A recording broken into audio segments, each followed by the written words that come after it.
I wrote a song called 808, and the song is basically a letter to an absent father.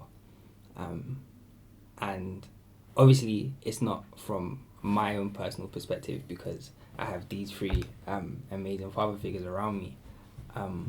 But it was easy to write because I've seen it firsthand. I've seen kind of people at church, people at school grow up without father figures, and like I've seen the effect it has. But you know, my thing as an artist, I kind of want to portray a positive message and say that, you know, there are black fathers around here doing amazing things, which is kind of why I wanted to have this conversation with you guys, because I wanted to kind of put something out into the internet, into the atmosphere, and go, this is my kind of personal experience of amazing father figures. So to introduce the camera, this is my dad, Cornell. This is my stepdad, Colin, and this is my uncle, Uncle David. And we're just gonna have a little conversation. I've got some questions, and we're just gonna talk real about fatherhood, about being black, about the stereotypes and all that sort of stuff. So I'm gonna start with like a nice little question, for everybody. What moment in your journey as a father are you most proud of? Ooh. Well, I sorry. I'm just going to clarify, is that, are we most proud of in our children, or are we most proud of in what we've done as a... I want to say what you've done. I think for me that it worked. Finding out that it worked, that's my proudest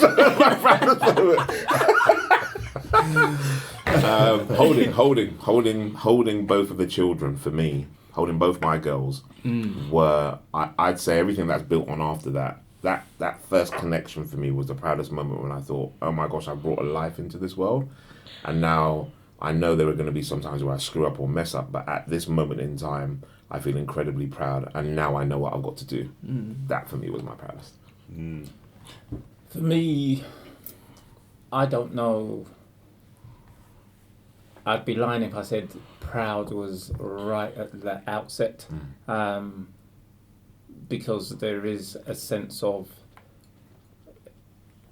this is only the beginning, and you know, what am I going to do and how am I going to make it right and so forth. So I think proud probably sort of comes later on in the journey, and is probably more so now because I've finished.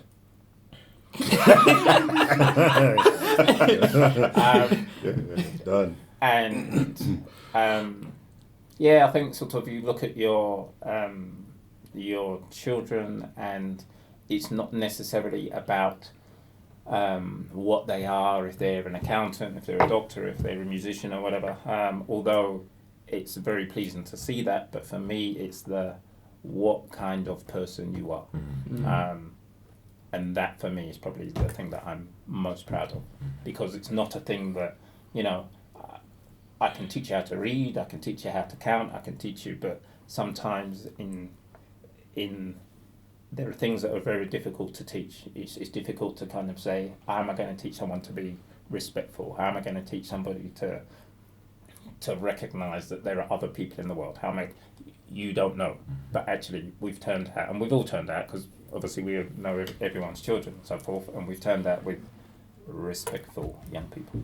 I think for me was pride actually did come at the beginning, where I was there for the births, and that in itself, not wanting to sound cliche, but you know, seeing the actual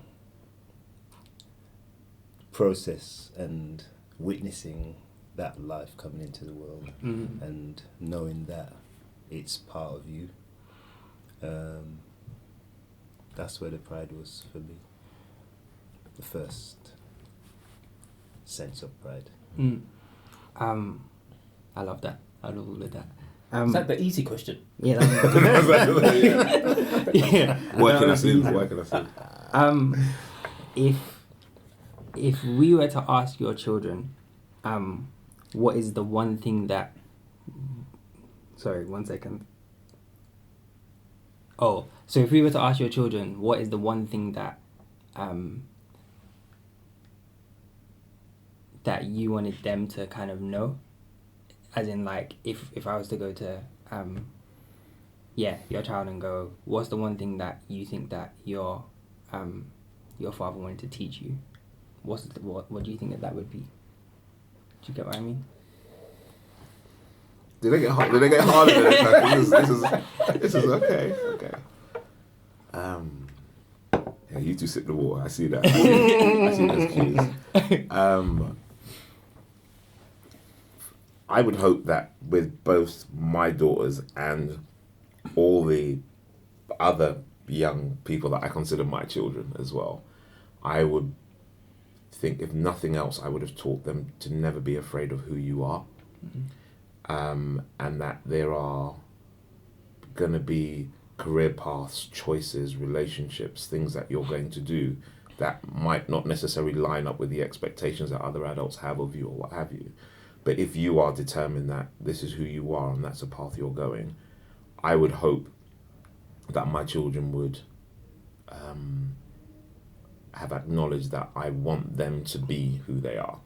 Because I think historically there were times where I felt, for me, that I had to fall into the mold that was expected of with my parents. They wanted me to, and then any time I didn't do it, I felt really disappointed, wanted to paint my room black and start listening to weird music. And it was really weird having that balance. And whilst I know there are certain expectations I have of where I would like them to go, I would want them to believe that they were able to be free and do what they did without thinking, oh my God, if I go and do this, am I disappointing dad and am I messing it up? So it's having that sense of being who you are, going out into the world and telling people this is what I'm going to do, and being okay with that. That's what I'd hope anyway. I mean, sometimes we have conversations that might be,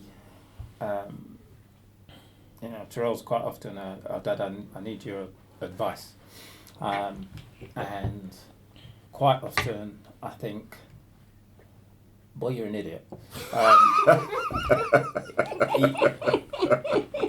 He does some foolishness, let me tell you. But in all sort of honesty and seriousness, quite often, I would say, be honest. First of all, be honest to yourself. Be truthful to yourself, and know yourself. And I think if that is the starting point, then you've got a chance with whatever it is that you are thinking about, trying to achieve, wondering whether to give up. Are these the right steps to follow, and so on. And know yourself, be honest to yourself. I think I'm borrowing from both my brothers' opinions. That I want them to know that I was there for them. And I think, as well as being true to themselves and honest, stand-up people, be the type of person that somebody else can say they were there for them. That type of person. As much as you could be confident about yourself, in a lot of ways, I'm still trying to find my path and who I am. That's real. And not being afraid to reach out to someone, but at the same time, try and be a type of person that somebody can reach out to, if that makes sense.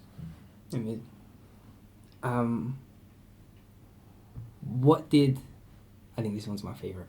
What did each of you learn from your fathers in terms of fairness, tell me one thing that you learned from your fathers that you were like, I'm 100% going to take that and teach that to my kids.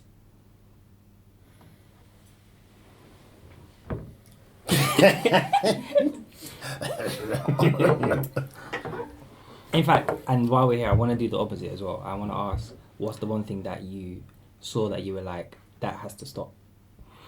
Ooh, that's a totally different question. Oh my God, that has to stop with the relationship with our father or as us as fathers. That has to stop in terms of like, I will not bring that into my fatherhood. Oh, I can start with that one. Wow. Because this is the question that you kind of pitched this whole thing to me with, and what you remember what I said to you? Yeah. Boy.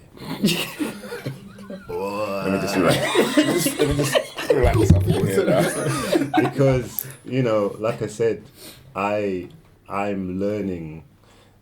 I'm life is a lifelong learning experience. I'm learning stuff about myself all now.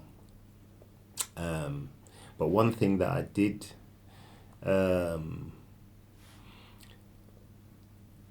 decide to myself is, despite what I experienced, saw, witnessed growing up, I was determined to be a good father. I was determined to be a good husband. And I absolutely know my dad was not that to me.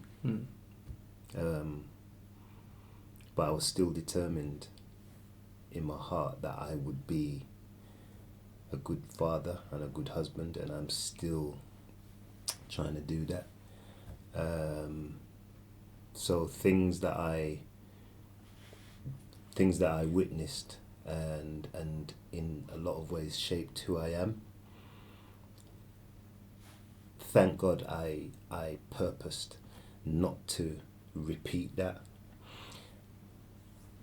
May not have succeeded 100%, but that's my main aim. Even now, I have kids and grandkids, so it's about instilling and continuing to instill the values that are dear to me, that weren't particularly fed into me by my father. So, yeah. For me, that's a slightly difficult question. So, just like getting all emotional. My dad died when I was very young. I think very young. Next year is 40 years since he died. And I'm not that old. So you kind of, what you learn by the time, like I barely turned 12 basically, so what you learn in those first few years is probably significantly different than what I would have learned in the next 12 years, if you see what I mean. Because as a child you have a different perspective on the world and what's happening in your house, etc., etc. But he was just a great man.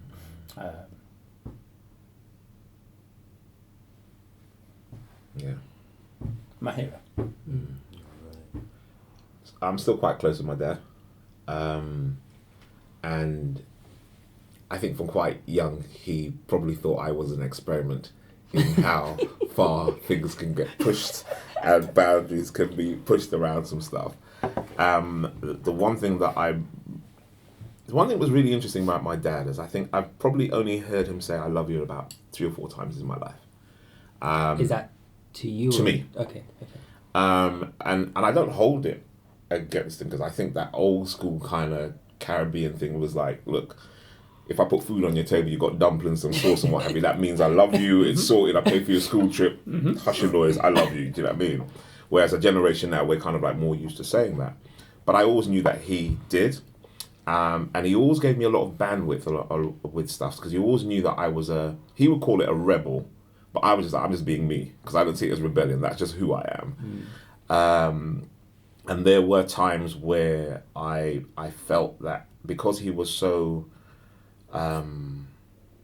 always gave me that bandwidth, a bit more than my mum, definitely more, because my mum's very black and white, my dad's got spectrum of colours.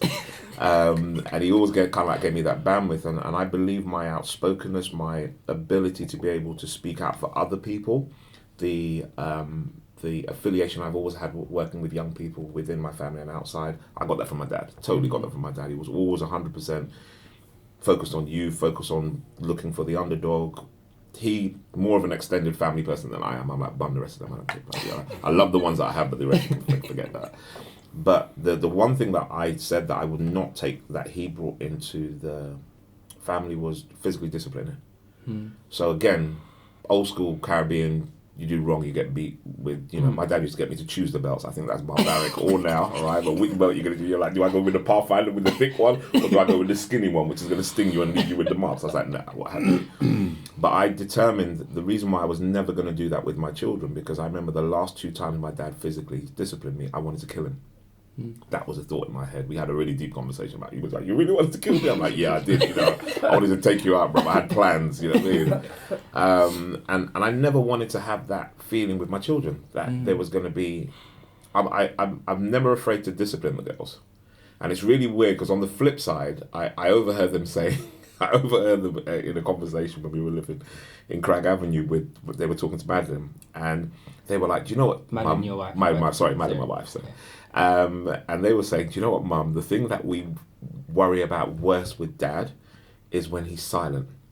Because when he goes silent, that's when we don't know what's going to happen next, and that's just worse. Like, Rihanna literally, and with my eldest, Rihanna literally, if I went silent, she used to put her hand out for me to smack her. I'm like, I ain't going to smack you. And she was like, it's better to be smacked than actually have the silent treatment. So I've always, I think the silent treatment is my equivalent of giving them licks. But I always said I would never ever gonna bring into the house any physical discipline of the children, because I also know I've got a short temper. You know, never in this, you know, I've got a short temper. When it goes, I'm gone. I'm like, yeah. So I always wanted to be in that space that if I have a short temper, it's never gonna be. I want adults to get the brunt of that and not children, because adults have the wherewithal and the emotional intelligence, you would say, to deal with that. But with children, never. And so I made my dad was always really instilled with me that sense of love for people around me and making them feel wanted. But the one thing I never and again, we had some really deep conversations about it, because I informed all my family members. I said, under no circumstances will anybody physically discipline my children. And likewise, you know, as I said, with my nephews and nieces and what have you, I was totally against any one of them getting physically disciplined, and I had conversation with parents saying, I hate them because we can talk. But yeah, that for me was just, I never wanted my daughters to ever think in their mind. They probably had some plans, and I'll probably get that revelation in therapy sometime later, but I never wanted them to think, right, I want to kill you. And I think that was dangerous to have that in my head.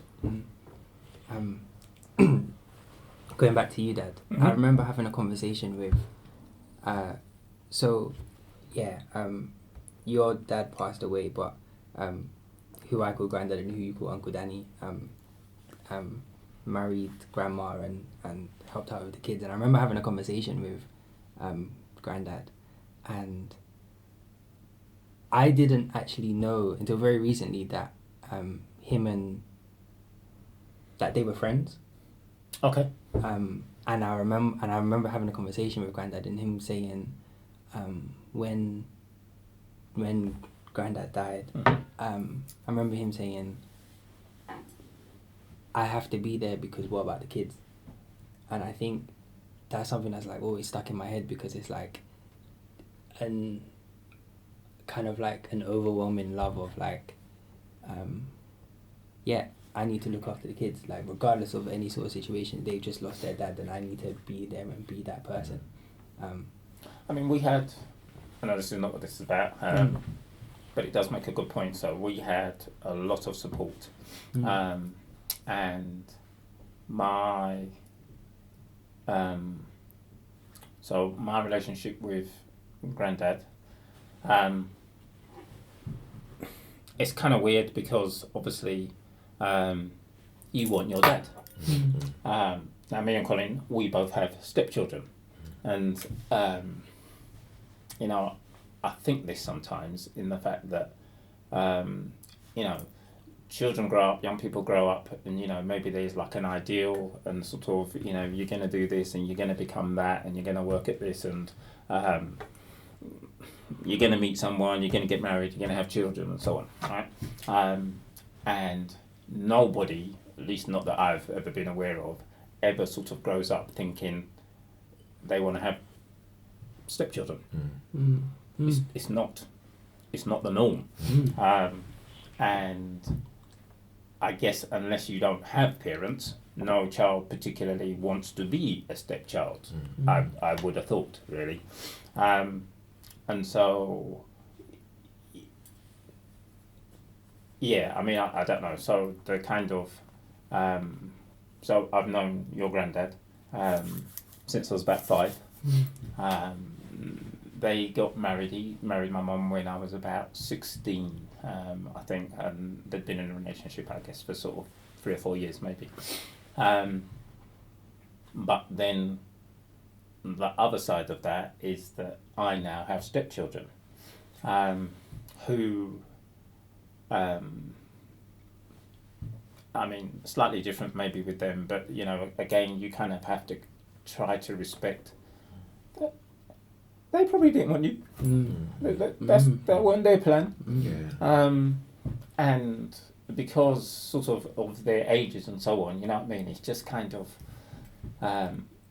it's a difficult kind of, difficult, is it difficult? It's definitely a different type of relationship, you know what I mean? You can't just come here, I'm your father. You don't just kind of pick that up. So it's, I very much hear Colin talking about sort of what he's supposed to be, and you know, your own path, and that path that kind of includes, you know, your children and people that you have a hand in, and so on.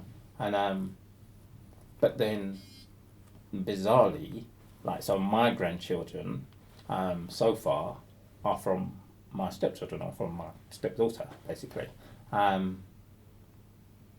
and they could have been yours. Do you know what I mean? So it's kind of like, even though they've come via a slightly different route, I love my babies. I love my babies. So it kind of just, and then in that, it kind of makes the children now become more to you. If it's, I'm making it sound like I've got a bad relationship, but I have, but just kind of, its step is. Yeah. But I guess what you're saying, no one teaches you that. No. So my older brother, we don't have the same father. Okay. And when he came over to the UK from Barbados, it was quite difficult for him to adjust to 2 younger brothers, and especially obviously anybody having to handle me as a brother. I just know there's a whole conversation that you need to have separately. And I think my dad struggled with the fact that he obviously made sure that he came over for whatever reason. And again, some of the details it doesn't make sense to me, but it is what it was and how they managed it. But when he came over, he obviously had my dad's surname. But then there was still the sense of belonging, without going too deep, there was still the sense of belonging for my brother to identify with his own father, as it were. And so there was always that kind of tension. And it was really weird because my dad told me and my younger brother that under no circumstances were we ever to call our older brother our stepbrother. He was just our brother. Right. So we were never under any circumstances to do that. And interestingly, the only time I ever heard that conversation was my older brother referred to my dad as his stepdad. And I was like, where did that kind of like come from? But then again, as you said, negotiating that space, who has that conversation with you? Like, you know, when people have said that, they go, "Oh, is your stepbrother?" I say, my brother. I've always said that. And for me, it's that kind of language, it's that kind of navigating that territory. And I know that no matter how close we are as a family, that was always going to be a problem. In fairness, that almost leads on to my next question.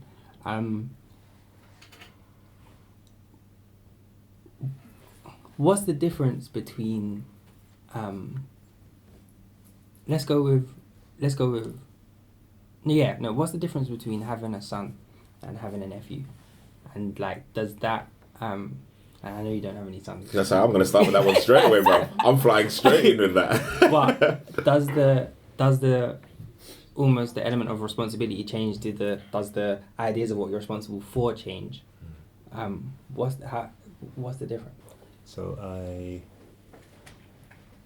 had a child first. Mm-hmm.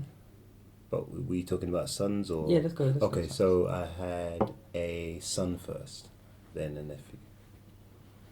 Cool. Nephews. Oh, yeah. First. You don't recall you got older cousins. Oh yeah. And I mean, it is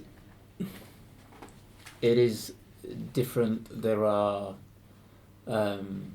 different boundaries, almost similar, sort of, but for different reasons as to sort of the stepchildren. And you're right, step is not a good term, and you almost kind of have to know your boundaries in that as an uncle. You know, they're not my children. You did what? So it definitely is different because you're if there's a hierarchy of responsibility, you know, you want to do the best you can to support your brother or your sister in their quest in bringing up their children. But it's kind of, you don't have the same level of responsibility for those children. Having said that, I do sometimes think that, and this is no reflection on my nieces and nephews, because, you know, they're great people. But, you know, you always wonder whether or not you could have done more, you could have done better, you could have something. So I'm gonna go a second. So like, for example, me and you, Uncle David, we've probably had conversations that I might not want to have with my dad. Yeah. And we've probably kind of spoken about things that, I probably wouldn't want to talk to my dad. But those are things that could possibly get me in more trouble, or like could like just things with more risks, I guess. But those are things I'm talking to you about. So is that, how does that, like, I'm not looking at you. All right. I am. I'm looking right past. I'm staying right here. What time does this So to come back, so obviously I don't have it. So to come back, I don't have any sons, but I consider you and Jonathan, my other nephew, as my sons. I always have done from day dot, and I've always said to parents, look, I will always, and the conversation I will always respect your boundaries, but I will always say to you guys, come and talk to me about anything, because sometimes it might be that you need to run it past me first before you go and talk to dad, or you might just want to run it past me first, full stop, and then see what happens. And I've always seen my role as complementary. So I'll give you an example. I remember when I took you and Jonathan out to that hip hop concert on the Friday night. Gospel hip hop concert. Yeah, I'm just going to go with hip hop, all right? I know it's hip hop. We took them out to a gospel hip hop concert, and both of your mothers were apoplectic. They were like, where is David taking you to? Because I know what my reputation is like in the gospel. Where is he taking these two guys on a Friday night to a hip hop concert? What's going on? And I could have said it was gospel. Jesus could have turned up. It didn't matter what happened. I knew there was going to be an energy that was there. So taking you guys to that concert that night, for me, I knew when that happened that there were going to be some boundaries that were pushed, but I was willing to take the flak for it. So I got 1,001 questions about where they're going, where they're staying, and I made it really clear. I told them who the artist was. I said that you can go online and you can check about Lecrae and whoever it was. I knew they weren't going to go online to check it because there was something in their mind about Uncle David, who is this rebel already, who's probably 1 foot out of the church, and where is he going with my nephews? But I also wanted it for you guys to understand that it was okay for you to first and foremost go to that live concert, which for me was a big deal for you guys at that age. But secondly, also recognizing that as a responsible adult, I wanted to take you guys to have some experiences that were going to be slightly outside of what you actually have. And then going forward, and I'll be straightforward because Dad's here now, we've had conversations about drugs and sex and dating and all that kind of stuff, which I knew you aren't, again, I don't expect, like even my daughters, even though we've got really close conversations, I've said, look, you've got your cousins, you've got your aunties, you've got your godparents. If there's a question that you can't ask us, and you know your Auntie Badley is very black and white, all right, and the world is black and white, and so I say, look, if you can't handle it with us, go and speak to someone else. And for me, it was always about creating a space of safety, because then when you go and have that sense of risk or adventure, you're doing it with an adult that still respects your parents' boundaries. So nothing is going to go and step over the line. So to give you a context, all right, and I'm looking at you straight in the eye now, I said to both of my nephews, look, I'm not going to say to you, never ever take drugs. However, what I will say to you guys is that remember what your parents taught you and how they brought you up. And if you're ever going to do something that's outside of that, always be safe, to protect your mind, to protect your body, and recognize that you can only make those decisions when you're an adult, not when you're a child. And for me, that was in line, as far as I was concerned, with you as an actual parent. But I'm not going to go, oh, never go and do it, and then be like, Uncle, but have you ever taken weed? And I'm kind of looking at him in the eye, and I'm like, okay, I've got to tell you the truth now. Yeah, I have. And I'm, but for me, I also wished for me, I never, it's kind of weird, even when I say it, but I've never, even though you're my nephew, I've always seen you as my son. So I've always seen it as a complementary to what's happened with Dad, and it's always about your safety, it's always about your success. And if I know, again, as I've always said, just pick up the phone, just give me an email. There's no one else. Always come to my house. My house is always open. If you need it, it's there. But it's as a compliment to your father. Just before Colin comes in, you haven't answered this yet, have you? But no. I'm just going to say, so my wife is winsome, who sometimes is very, very wise. And she... Wait, it's coming. Take time. You didn't have to pick up on it. And, sometimes she will say to me, where's Terrell? What's Terrell doing? Have you spoken to Terrell? And she's very much, it comes from a slightly different perspective. It's not so much necessarily about parenting, but she wants to make sure that they're okay. And she wants to make sure that if they've got, they being the children, if they've got an issue that they're struggling with, and it comes around the sort of well-being, mental well-being, etc. kind of stuff, the stresses, the strains that young people face. So, so she's very much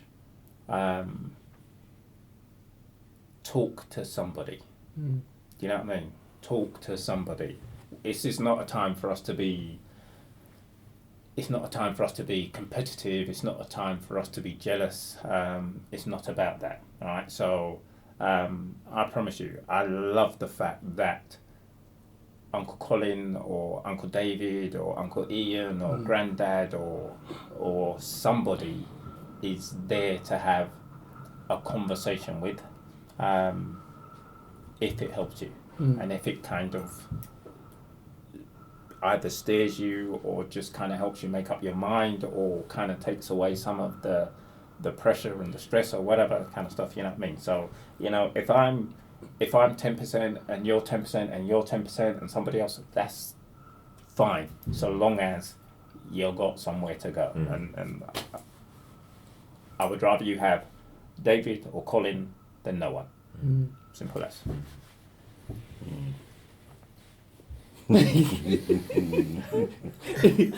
Go away with this one. No, I think. Well, my nephew from my older sister is similar age to my youngest son. So, and there, I guess, as with my relationship with my sister, it's close, but And to say we both live in London, we're close, but we don't speak very often. And I think that it's a similar relationship with my nephew, although my nephew and my kids are close. And one of the beautiful things is, as your dad mentioned, is that my wife, Eugenie, your mum, has had a lot of, or we've been able to have joint conversations with all of them, including my nephew, which are very valuable. And he knows, or they all know, that if they need to talk to someone other than me, they can talk to her, and vice versa with my sister. My brother's got only girls, but yeah, knowing that is there, that's available, is a good thing. For sure. This one's a hard one.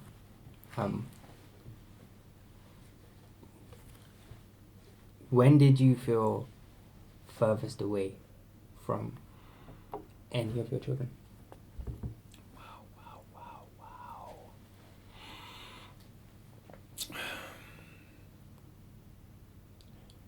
Wow. A couple of occasions spring to mind. My oldest, which is my daughter, when myself and her mum, their mum, split up, she left home, and for a period of time, I know that I wasn't able to speak to her, and she didn't want to have contact with her mum. So it was a period of time where I felt really helpless, knowing that she was, kind of out there,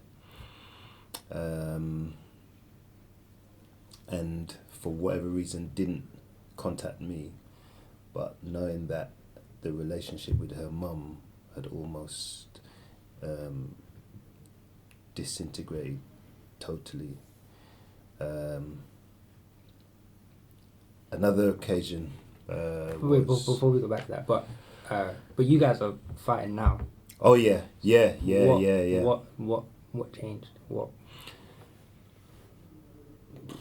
Wow, I think what has happened over the years, the relationship with her mum has been on off over the last few years. She's always been able to talk to me about that, and I've tried my best always to be positive in terms of solutions. Definitely positive, or not negative, about her mum. So I'm very happy with the fact that she can talk to me in that way now. Again, the relationship with her mum is sketchy.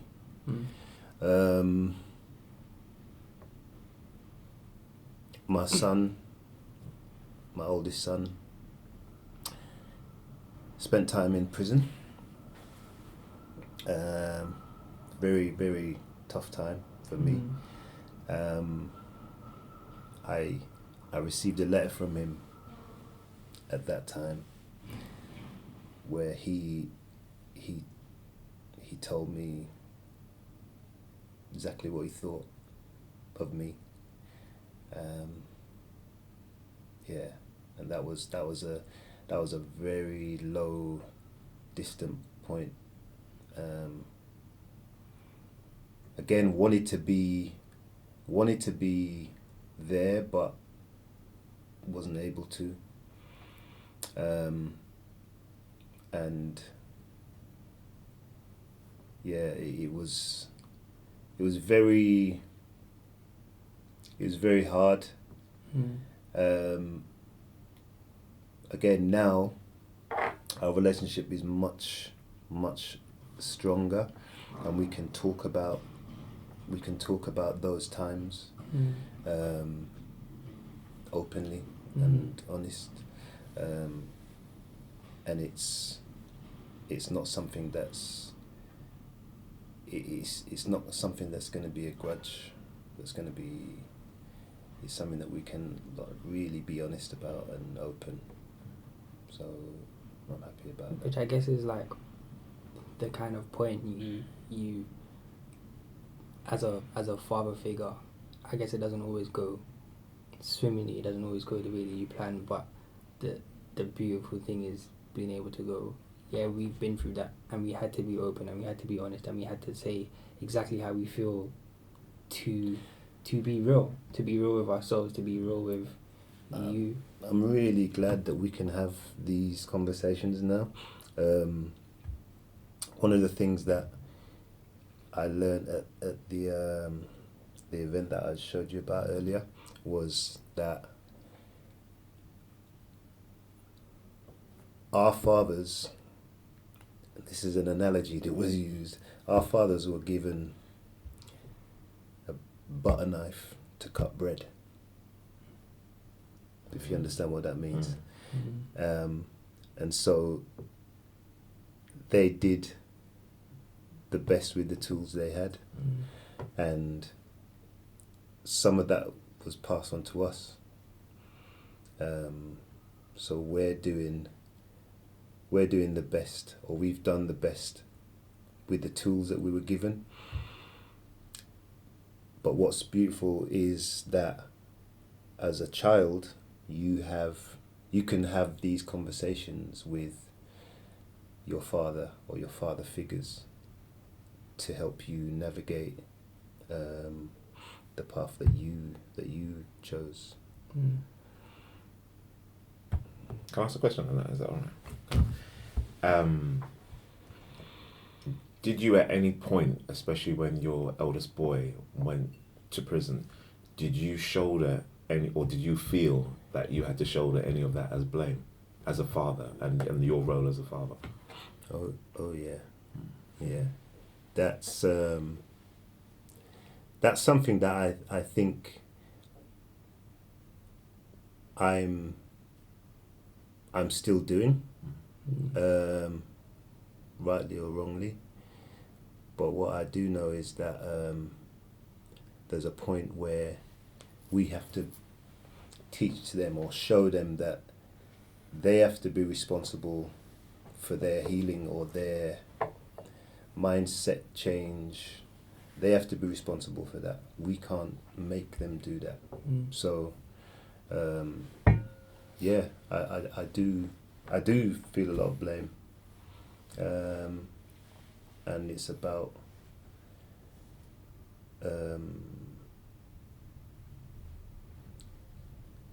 I think understanding that I've genuinely tried to do the best I could with the tool that I was given.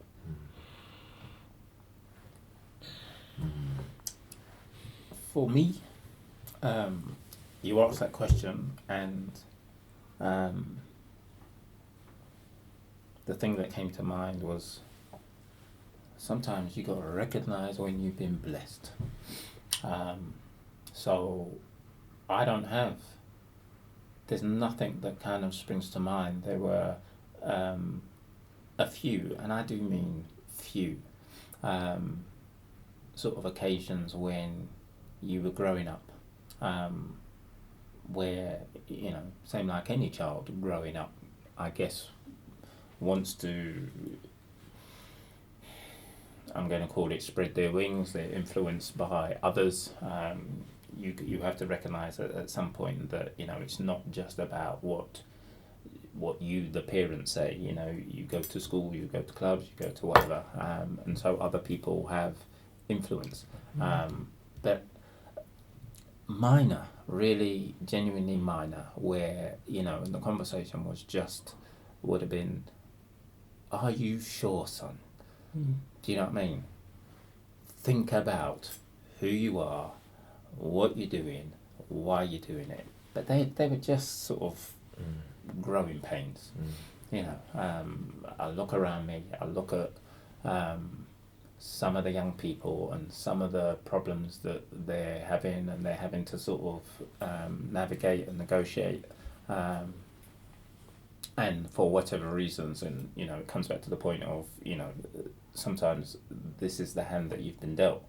And actually, me and Terrell were having a similar conversation on the way up here, but it's then you have choice.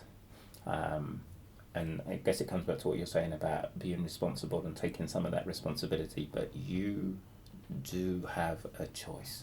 And that choice doesn't always necessarily have to be the easiest one, the quickest one to money, the quickest one to, you know, because there are perils. But in terms of when I felt most distant, I can honestly say, you know, I mean, it might be different if you ask Terrell, because we don't always know everything that's going on in your child's life, you know what I mean? We know what they tell us, or we know what sort of the wider circle around them sort of maybe feeds back to us. So it may be different if you were answering the question, but for me, I can honestly say I've been blessed. And I'm quite similar. I think my distance is, for me, is just about is probably a hang up for my issue of wanting to solve or be there for my children. So I think of when Rihanna first went to, my oldest, when she went to uni, and I remember there was one point where I hadn't heard from her for about 3 weeks. And I'm like, I talked to this girl every day when she was at home, we were WhatsApping, blah, blah, blah, and I didn't hear anything for about 3 weeks. And I was like, are you okay? Just check. And I'm sending her a message, just checking on mum, just make sure everything's all right with mum. Saying, and I kept on diverting, like, go and have a conversation with mum. And I'm like, yeah, kind of, just call me, man, make sure that dad's all right. And the weird thing about it, it was like, and I actually remember when you went to uni as well. And I was like, you okay, cool. If you need anything, just call your uncle, right, blah, blah, blah. And then like a whole month or something going past. I'm like, I'm calling his uncle, man. I'm your uncle. What's wrong with you? And what it was is that it, for me at that point, it wasn't, I felt distance because I had that point to learn how to let go. Lauren's going to go university in October, and I know that's going to be the same thing. It's going to be that, how do you really let go? And I think the distance for me is more about saying to my children with Madden and my other children who are my nephews and nieces, don't feel away. If you need to pick up the phone and call me, then knowing that they've gone through something, and then only afterwards I've gone, like, why didn't you come and tell me? And then I thought, well, would I have told my dad? Would I really have that conversation with somebody at that point in time? And then I've just gone, okay, so that's not an issue about my son, my daughters, that's an issue about me. And that's just that bit where you kind of like realize at that point the umbilical cord is chopped, and you've done all you can, and choices are going to be made, but they're adults and they've got to make that choice, and you've just got to go, do you know what? You've done that. And that's why I asked you the bit about the blame, because having spoken to a number of young people who I've known have gone into prison, I've had a conversation with them. I'm going like, you know what your background is, you know what you're bringing, what is it, you know? And they'll say, oh, well, and I go, but really, are you blaming your dad, or are you blaming your mum? And then when you realise they've gone, well, do you know what, I made the choice because of the peers that I've been around. And when we have conversations with them, you realise as a parent, although you're thinking, oh my God, could I have done something differently? They made a choice independently.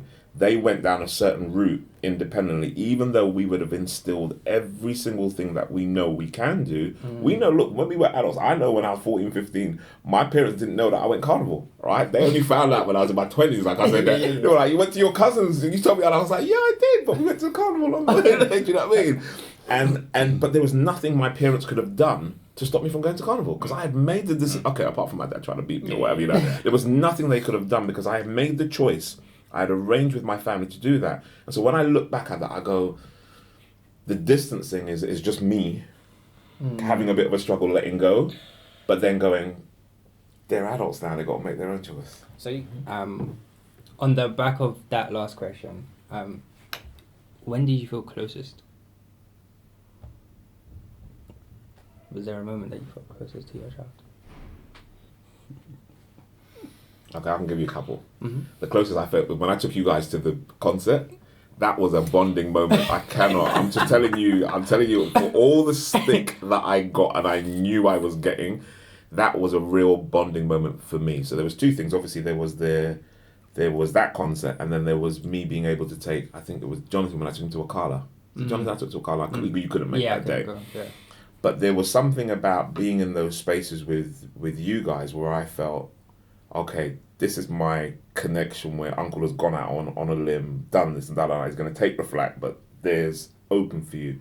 And why I'm really proud about those moments is to see how you guys have gone in your creative spaces, because this is something that I saw from years back, and I knew that I'm probably still going to get in trouble when this comes out, that there may have been a path that others in the family may have wanted you to go, but seeing you guys really grab hold of that creativity and seeing that and I'll be honest with you now, I remember when you did I didn't make it to Liverpool, but when you did your thing, I was at home and I was a bit of a mess, because when seeing you produce that whole thing, knowing the conversations that we had just before you went to college down in Ilford, and when you were worrying about whether you do the creative stuff, and then seeing you step into that, for me that was at that moment like, oh wow, to be part of that journey was amazing. But with the girls, I think it's ongoing. Because there've been so many moments where they've just done stuff, and I'm just like, wow. Like when Lauren got her GCSE results, the brainiest child in our whole family, and she's coming back with all these A stars. And we were looking at them, we're like, what's all this stuff? And we're looking like we're dumb, right? Okay.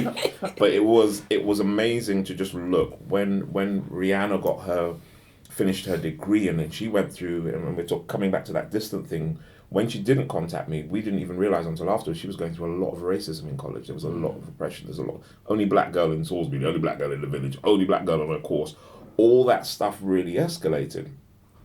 And so being able to see her come out of that and do really well, seeing them just being able to step into their own and go into places and be confident, for me it's been a build-up. And so like every time, you know me, I'm a huggy uncle, I'm a hug dad. Every time I get that hug and what have you, it's just every step of the way I go, right, let's connect, boom, let's connect.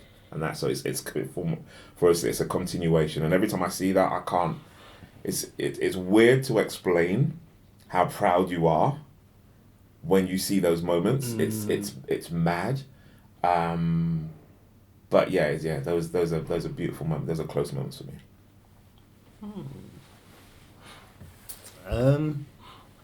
I've a couple again. Right now it's an ongoing, but being able to share moments with, especially my two kids that now have kids, and being able to sort of counsel them on the job, if you like, and them taking it on board, is really a very close moment for me. Also, times I can remember when I was with my kids and watching them bond with my parents. Although the time that they had to share was quite short, because like the kids were quite young when they passed away. Those were moments that I really cherish. And pictures that we have, we were all together. It was really beautiful.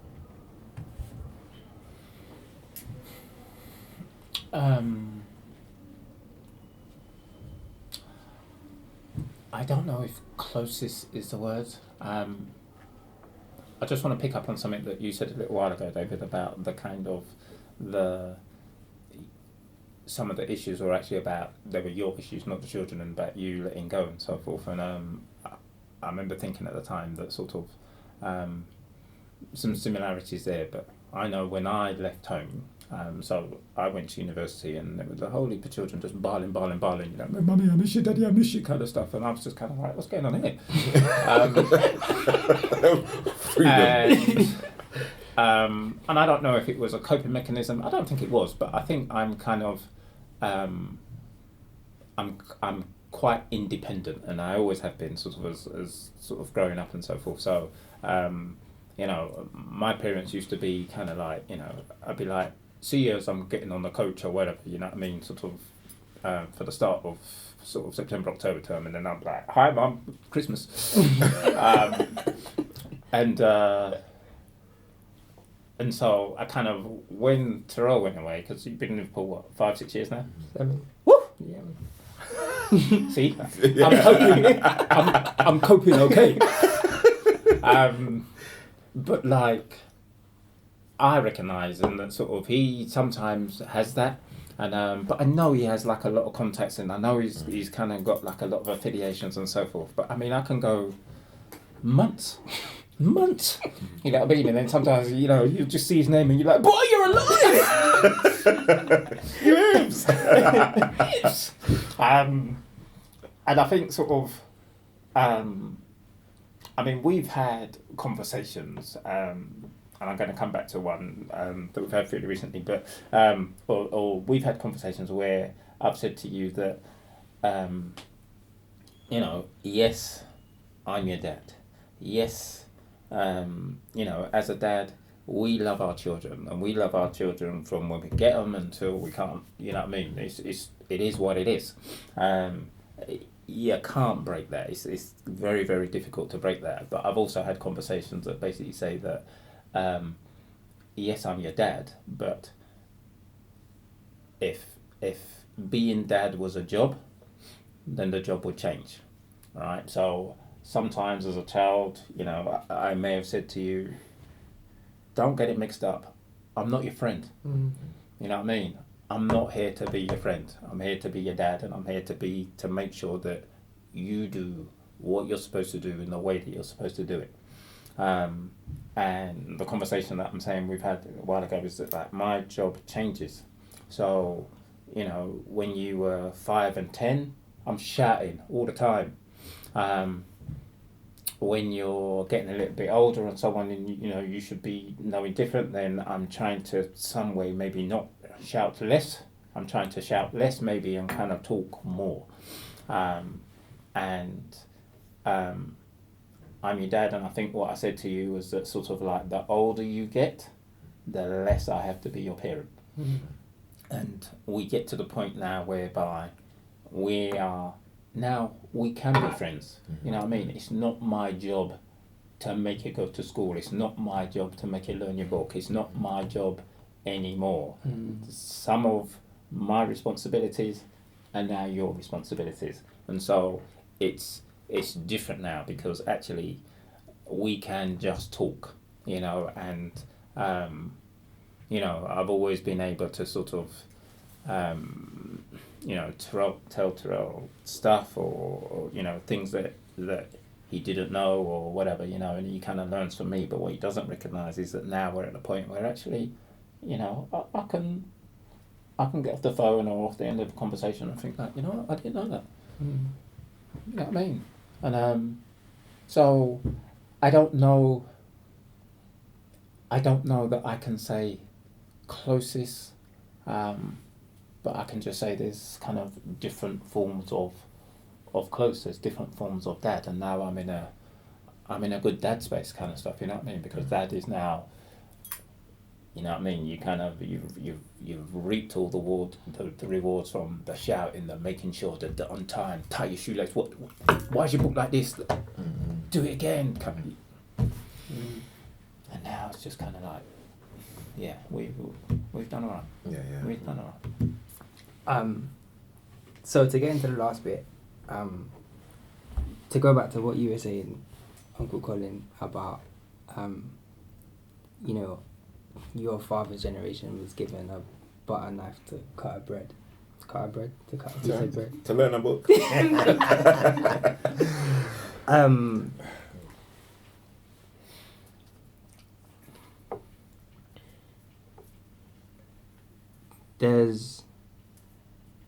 And we were talking about it off camera a little bit.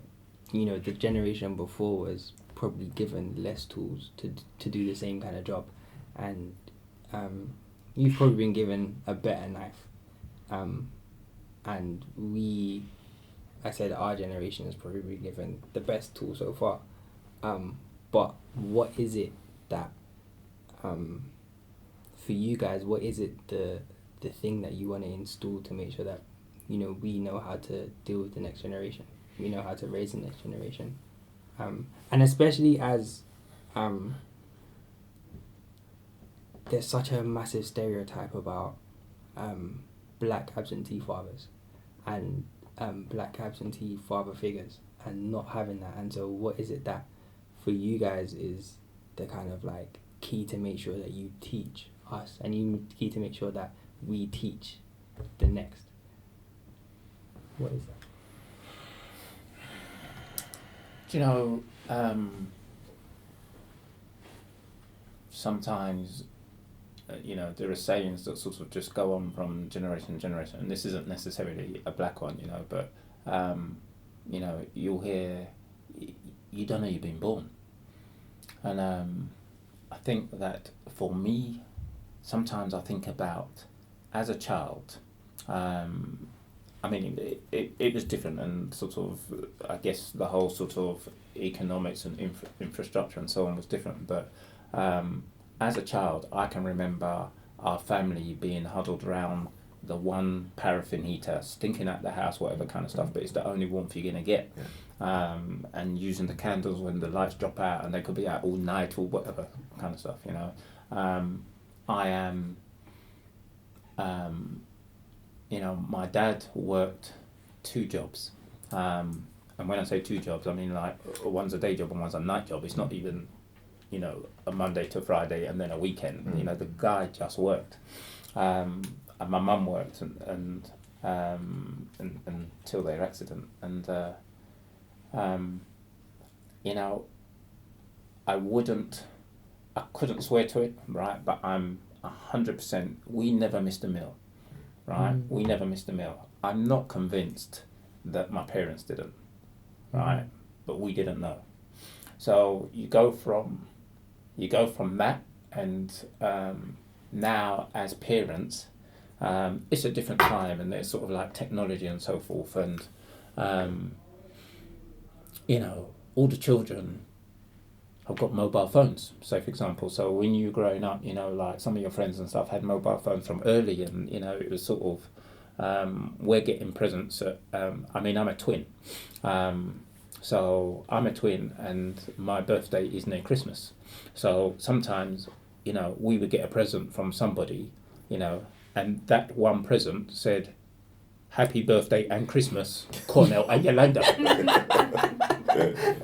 You know what I mean? And the present costs a couple of quid, right? So now we're bringing up our children, you know what I mean? And our children are like saying like, "Woo, PlayStation and Xbox kind of stuff," you know what I mean? And kind of like, you know, that what has happened? And you're kind of caught between somewhere that, and Terrell used to be quite good like this when he was younger, kind of stuff. So he would almost kind of, he would almost sort of say things in a way that was sort of, I know it's expensive, you know what I mean, or we can't do that, can we, because it's kind of like too much and so forth. And it's not necessarily the money, but it's certainly the, I was always mindful that you kind of have to know it's not easy. Do you know what I mean? And actually, yes, we probably can get you a PlayStation. Do you know what I mean? And maybe we did. But one of the things that I am quite mindful of is that, you know, it's not easy. Not just being the parent and not just saying the right thing and so forth, but creating the whole thing that is your life, and particularly in a world where it's not fair, it's not equal for various reasons and so on. One of those is that we're black, and I'm not a massive chip on my shoulder and so on, but you know, we come from a different place, shall we say, all right? And I think that one of the things that, yeah, I would sort of say going forward is when you are raising your children, is that they have to know not only money, but they have to know the value of things.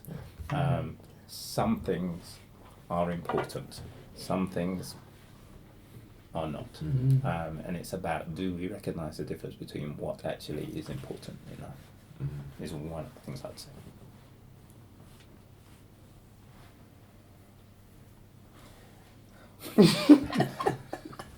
I need to repeat the question because I'm not sure. I'll let you soak on it while you're up. So I think that for me personally, I would say if there's one thing I believe the three of us would have been able to instill in you, is that you're loved. And if there's, however we express it, it's that sense of being loved as a young black man. And a lot of the work I've done over the years, especially in the youth space, where I've realized a lot of young black men have gone through trauma, it's because they haven't been able to handle that trauma because there haven't been an expression of love. And people have not been able to share that because in some cases they don't know. So there are instances, and we mentioned the point before about absenteeism and for fathers being absent. Sometimes it's because guys just don't know how to cope. They just don't have the tools. And in some instances I've realized that people have distanced themselves from that because they are afraid of hurting or harming the child that they would have the response. Okay, it's very complex, but sometimes it's because they can't handle that actual trauma. And so for me, it's about being able to know that you are loved, but also recognizing that being a dad is freaking hard work because you beat yourself up. Yeah, I don't care what anyone says, all right? You beat yourself up. You're like, am I doing it right? Am I doing it? Am I doing it? And then, as a dad, one of the things, I don't know if it's happened to you too, one of the things is, right, is if another adult comes in there, all right, and they're talking to your child and they get your child's attention and you've been trying to say something to them and another person comes in and you're like, yeah. Vex, bruv. You want to tear down places, set fire to the world, right? You want to go, what? I just said the same thing. Right? But being comfortable enough that that you are loved and there are individuals around you who will say, look, things are going to happen.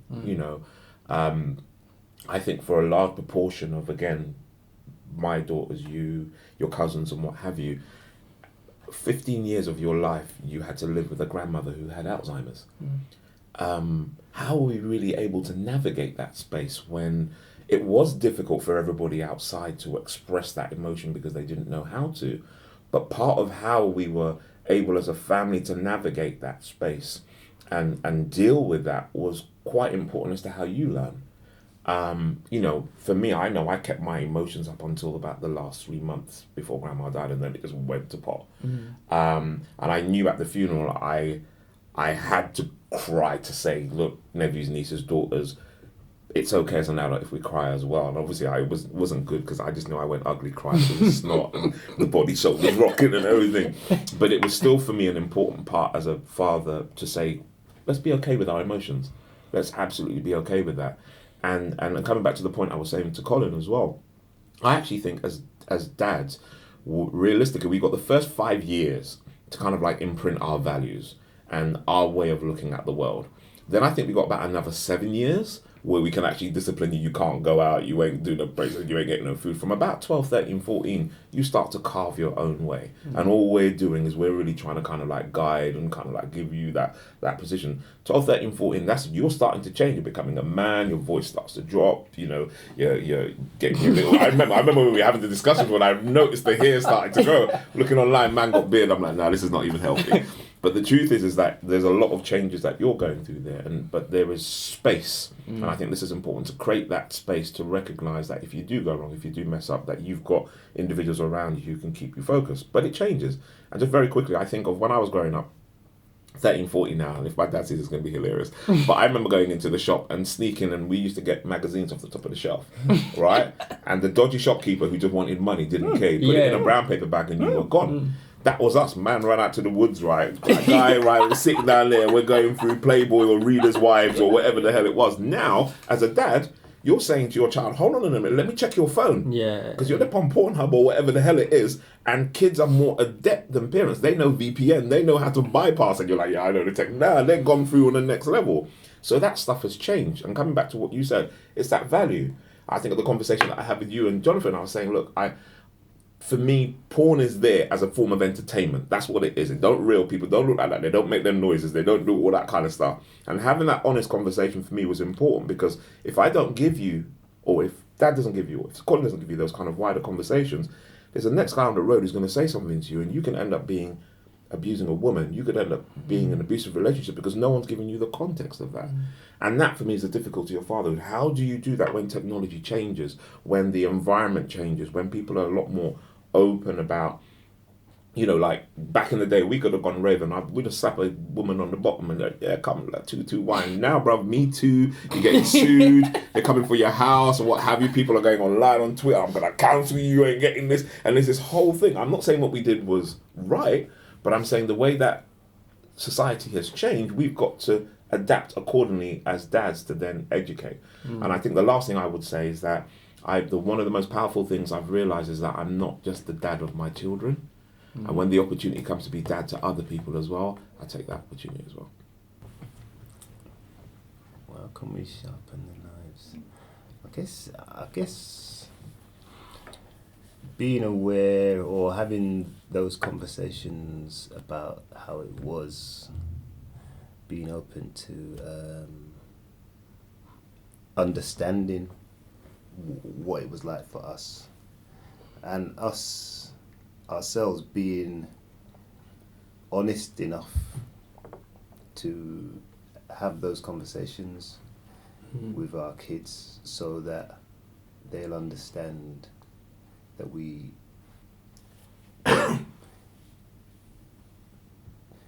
being honest about our traumas, because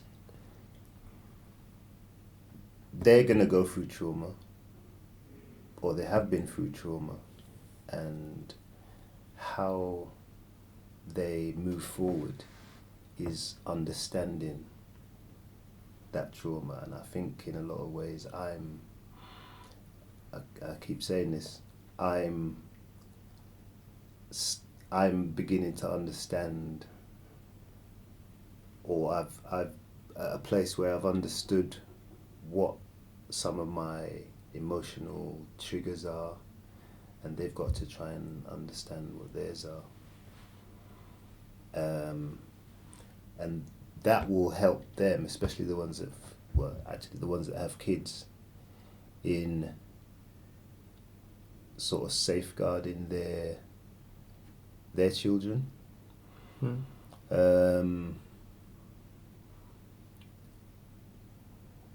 But the conversations are things that we weren't allowed to have with our parents. So try and be open to have those conversations. I would love to have the conversations with my mum and dad now. And I would welcome, I'm at an age now, and the kids are at an age now where they will be able to understand why certain things happened and why certain experiences, we went through certain experiences. So I think, not sure if I'm answering the question. No, for sure. But yeah, being open to those conversations that maybe we weren't allowed to have. It's true. It's like, shut up your mouth. No, you're not allowed. It should be seen and not You know heard. what I mean? Yeah. I guess that's that's a lovely way to end, in fairness. That's a really kind of the most important thing, is being able to be open and honest. And I think that's the thing that, I can kind of take from this, is like the point of, the main point of being a father figure is, knowing that me as a young person is not alone. Me as a young person is loved, and me as a young person can deal with things because of the community, the figures, the people that I have around me. And I think that's, when, as a young person, more time when someone's in trouble or doing something that they probably shouldn't be doing, it's because they don't have that community around them. They have 2 or 3 peers that are feeding them the wrong information, rather than the kind of father figures that have gone, no, I've been through that, no, I've been there. That's not the way that we do things. That's not the way that we have to do things. Like you were saying, there's choice. Like we have choice, and we have to really work out the things that we value.